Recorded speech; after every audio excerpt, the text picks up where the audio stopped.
You wish to consult me?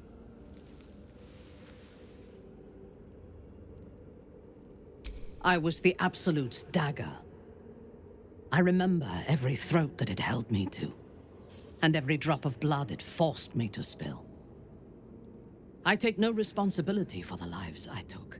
I did nothing in the Absolute's name. I was merely a weapon that it wielded.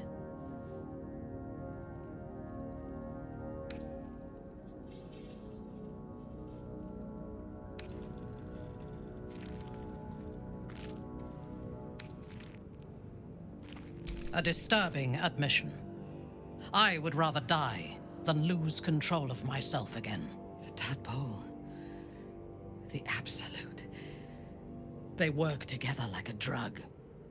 I did not feel I was compelled to act against my will. I felt ecstatic to serve. Every action seemed a deliberate choice. The best choice. Even though I could no more have resisted its commands than flesh can resist decay.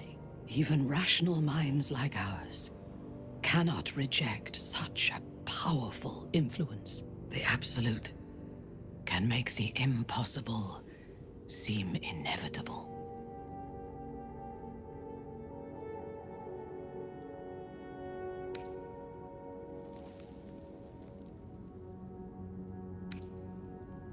A disparate collection of vagabonds and strays. Did you have anyone particular in mind? I have encountered few Githyanki in my life. Those that I did were raiders. They croaked out pleas for mercy in their alien tongue as they died. Meeting Lae'zel makes me wish I knew more of their culture.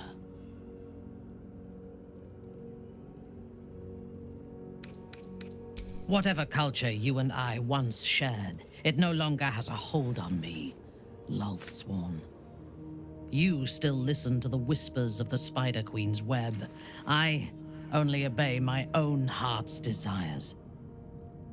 Most Gith do not seem to know their own hearts, nor do they need to. They have strict hierarchies and commitment to a single cause. Some, like Lae'zel, question that cause. But even so, she retains the discipline of her training. It would have been better for us had she embraced Shah and claimed the power of the goddess. But it is better for Shadowheart to be free of that poisonous influence.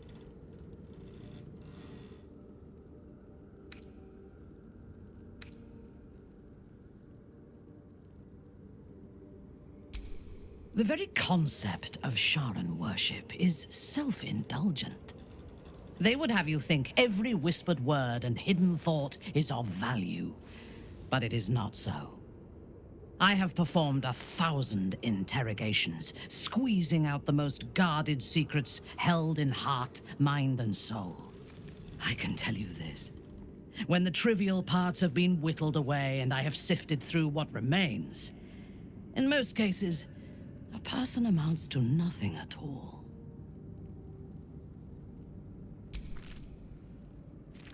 I fought at his side once, shortly after my conversion.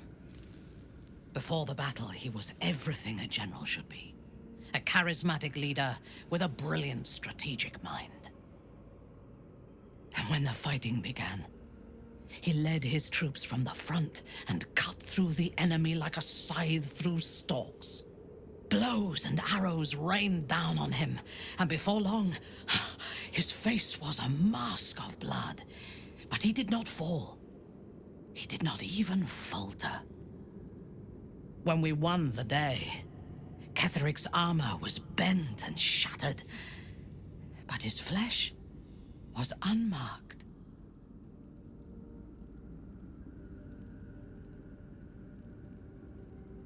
I have lived long enough to know that few things are impossible in this world.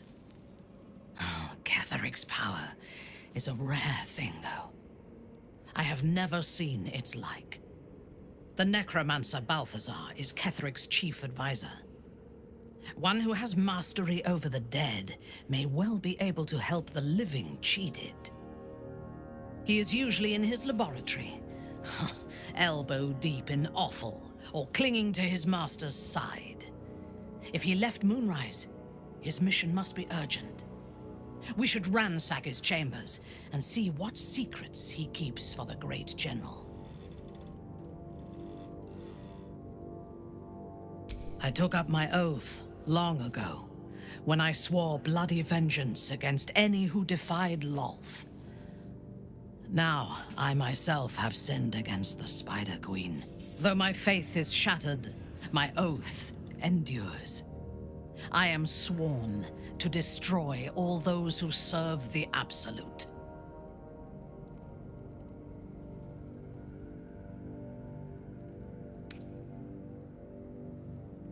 It is not noble, it is necessary. If we do not destroy the cultists, they will destroy everything. We are all that stands between this world and annihilation. Then speak.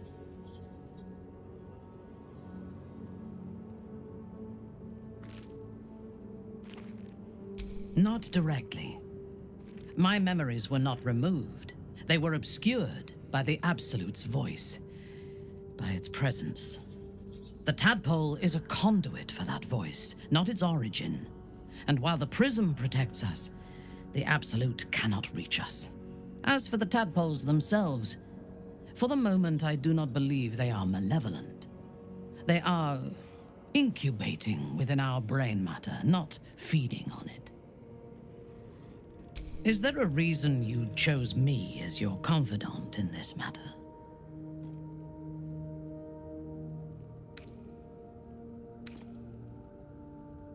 I do not have violent urges.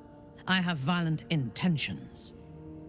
If somebody angers me, I hurt them not because I lose control of my temper, but because it teaches them not to anger me again. If somebody causes me sorrow, I remove their ability to do so again. If that involves removing their head, so be it. But I do not lash out or strike without reason.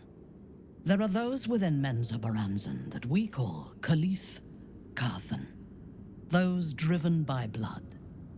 They are the mad, lost to all reason, and subservient to nobody. Even Lolth, malicious and brutal as she is, cannot abide them. They kill, and cannot say why. So they are destroyed for the greater good.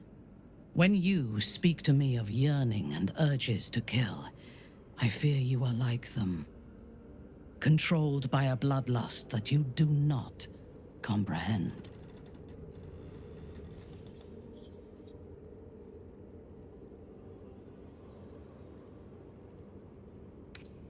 I would kill you without hesitation. But for you to even speak of this to me shows that if there is a madness in you, it does not own you yet. If it ever takes you, I will be there to put you down.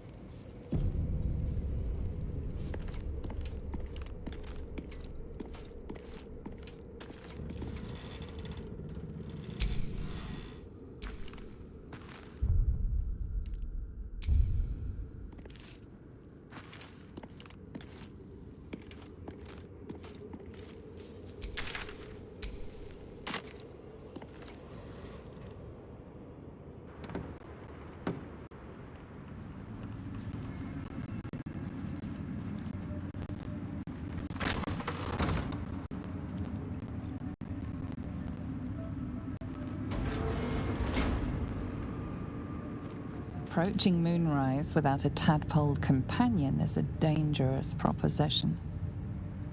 Are you willing to risk being detected by the cult?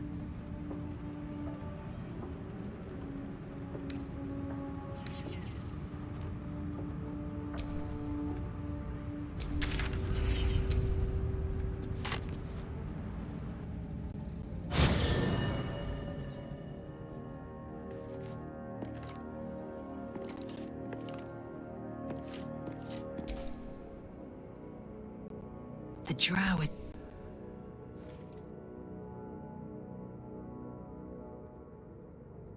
I'd never thought Vlaakith a tyrant, or me as a vassal. She was the source of my might, and I the envoy of her will. A warrior, a champion, a destroyer. But if Voss is right, and Vlaakith consumes the Ascended to gain power, then I am no destroyer. I am mere livestock, bred to be harvested and devoured. Every Githyanki is a slave with a singular purpose. Not to cull the Geich, not to prevent their grand design, but to raise Vlaakith to true godhood.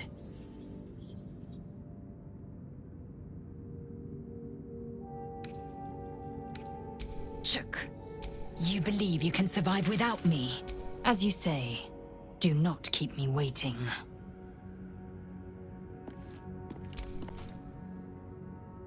May the darkness protect you. All right, some...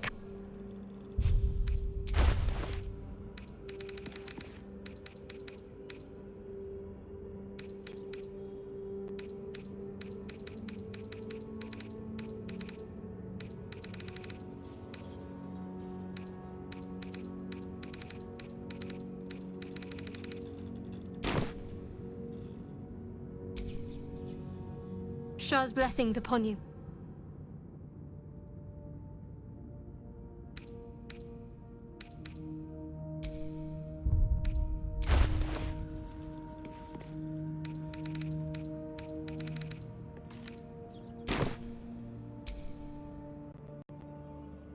Shah's blessings upon you. Shah's blessings upon you. If you're sure. Fine.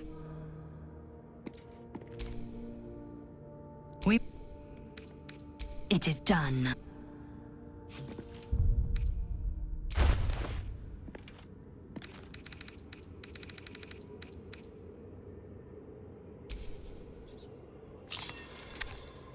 Such a curious artifact. So small and seemingly harmless, and yet it contains so much.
Not for communal use, it seems.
You seek arms. I seek a warrior worthy to bear them.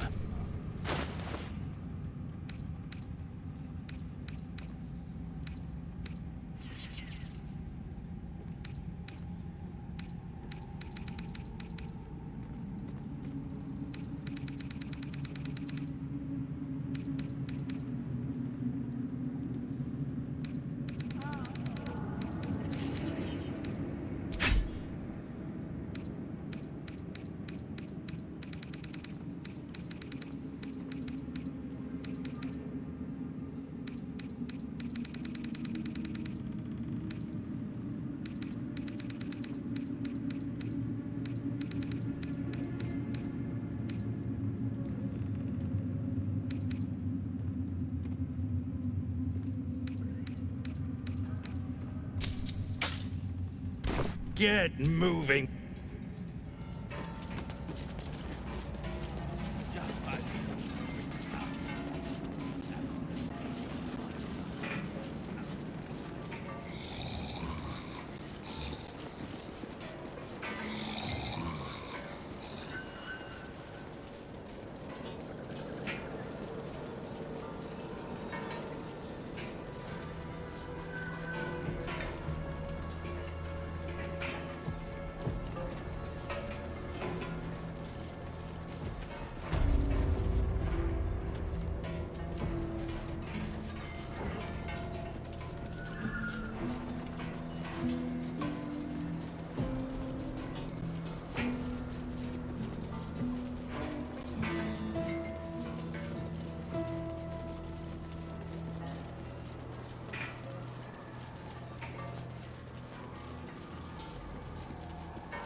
A house of healing.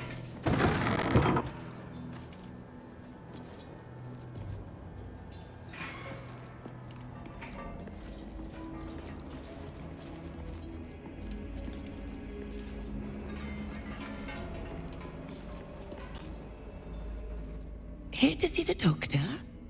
Are we poorly? Are we desperately poorly? Oh, not so well. But well enough to wait. Join the line, and you will be seen.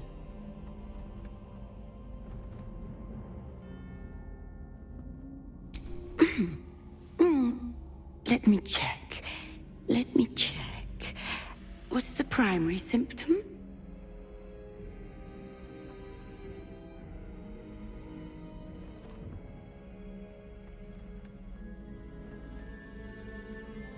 There's no shame in an end.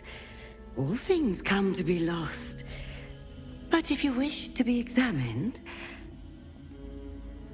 Yes, yes, but all must wait. The doctor's hands are full. Join the line. You will be seen.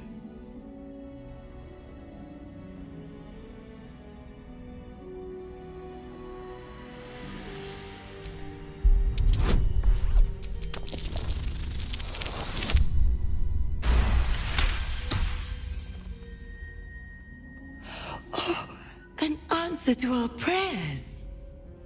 Down to the theater. Be swift. Be saved.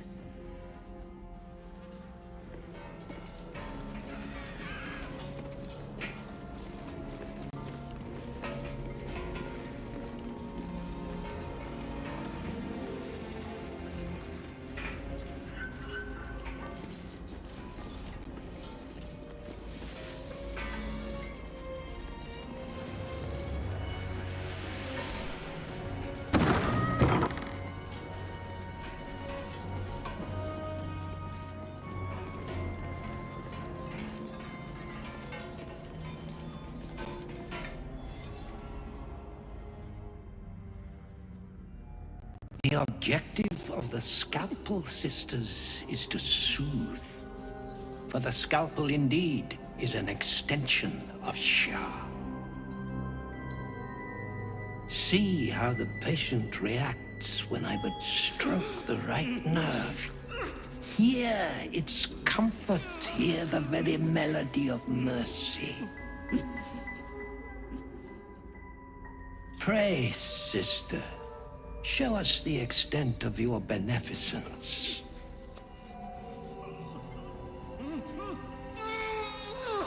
Stop. Stay your hand, for it slaps where it should stroke.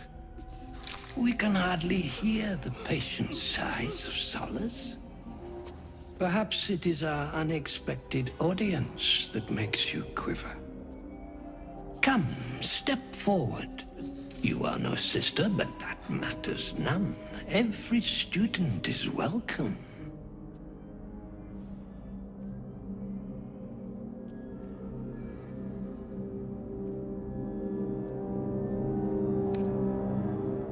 Absence.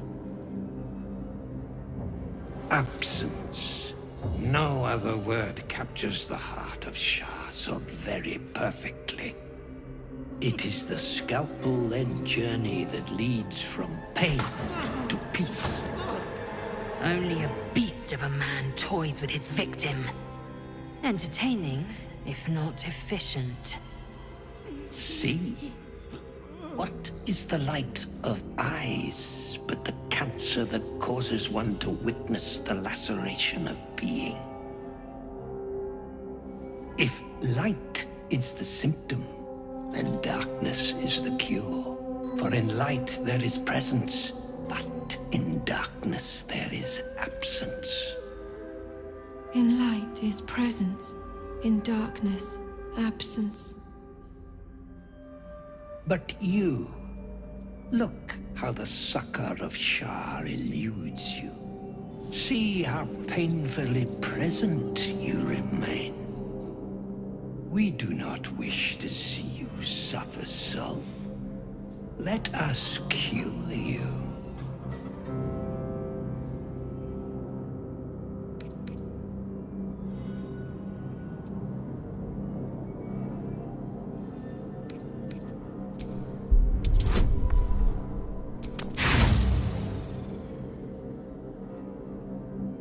You note nothing unusual about the sisters, aside from their menace.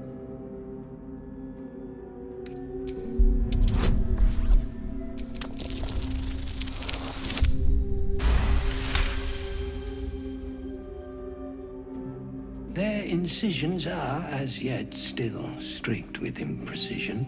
That much I must concede. How to steady their hands, I wonder.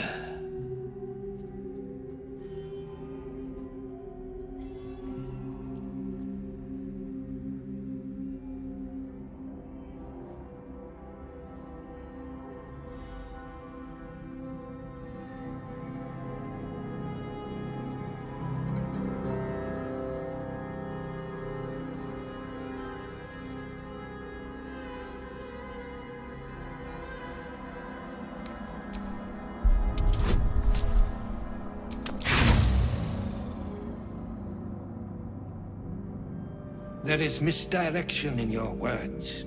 You seek to linger in your sickness. Sisters, what say we to such wretches? The scalpel soothes. Come.